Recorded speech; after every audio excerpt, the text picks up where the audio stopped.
Hello guys, welcome back to the channel.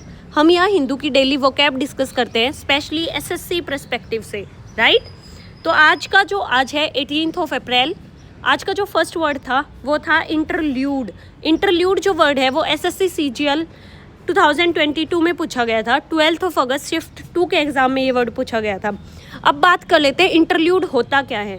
Interlude का मतलब है short break, interval between two parts, that is called interlude, right. Example, there was a brief interlude before the meeting resumed. अब हम interlude को याद कैसे रखेंगे?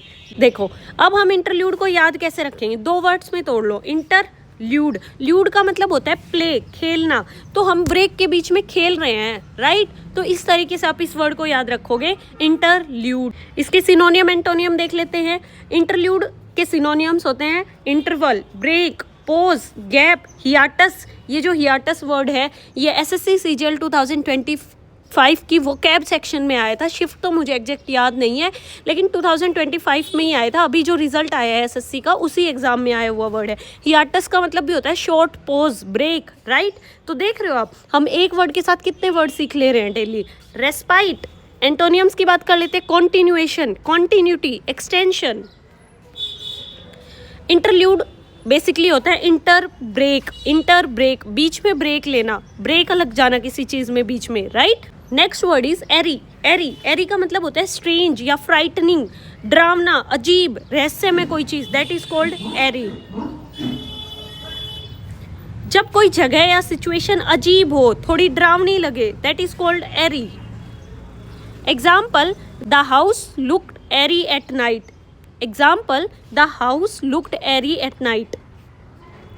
देखो, अब हम इसके सिनोनियम एंटोनियम डिस्कस कर लेते हैं। सिनोनियम, स्पोकी। ये जो स्पोकी वर्ड है ये एसएससी सीजीएल 2024 में आया हुआ वर्ड है। इसका मतलब भी डरावना होता है, right. Creepy, ghostly, mysterious, uncanny, right. एंटोनियम्स की बात कर लेते हैं। Normal, pleasant, comfortable, familiar. देखो, इस वर्ड के रिगार्डिंग मैं आपको एक टिप देना चाहूँगी। जो एरी है उसको बहुत बार हैप्पी के साथ कंफ्यूज कर दिया जाता है, जबकि एरी का मतलब होता है स्केरी, एरी, स्केरी। और इस तरीके से आप इस वर्ड को याद भी रख सकते हो। Next word is brush off. Brush off एक फ्रेजल वर्ब है, राइट, जिसका मतलब होता है इग्नोर कर देना, इंपॉर्टेंस ना देना, नजरअंदाज कर देना, टाल देना, that is called brush off. He brushes of criticism easily. कितनी बढ़िया लाइन है, और ये हमें डेली लाइफ में भी अटेम्प्ट करना चाहिए, वरना हमारा दिमाग ही खराब रहेगा। क्योंकि एक एज के बाद लोग बोलने लगते हैं job job job job job. तो आपको ऐसा नहीं करना है, बहुत काम मन से अपनी पढ़ाई करते रहना है। सारी टेंशन को ब्रश ऑफ कर दिया करो भाई, ठीक है। देखो, ब्रश ऑफ का नॉर्मली मतलब होता है, ब्रश का मतलब होता है साफ, ब्रश टीथ भी साफ करते हैं। तो किसी गंदगी को साफ रखना मतलब इग्नोर कर देना, ध्यान ही ना देना उस चीज़ पे। इस तरीके से आप इस वर्ड को याद रख सकते हो।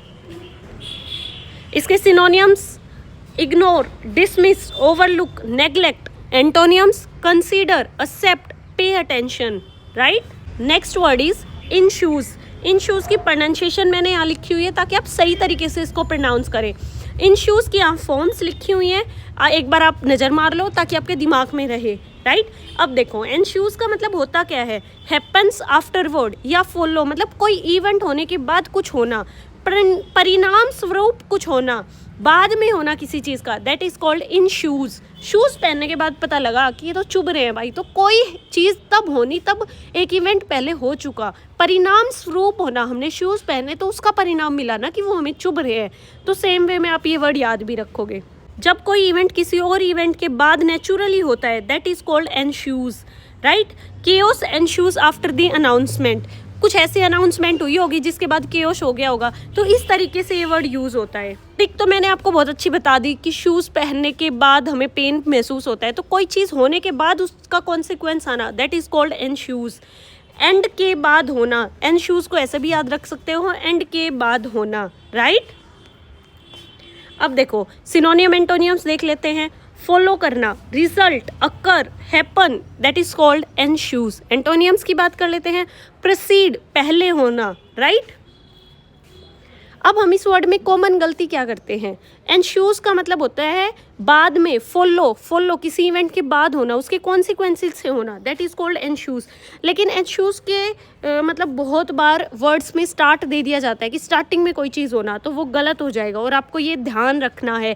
ये बहुत कॉमनली हम गलती कर देते हैं एग्ज़ाम में, right. Thank you so much. ये थे आज के कुछ वर्ड्स जो द हिंदू से आए थे और जो एसएससी की वोकैब के लिए बहुत अच्छे वर्ड्स हैं, इसलिए मैंने ये चूज़ किए और आपको समझाए अच्छे से। आई होप आपको बहुत अच्छे से समझ आए होंगे। Thank you so much.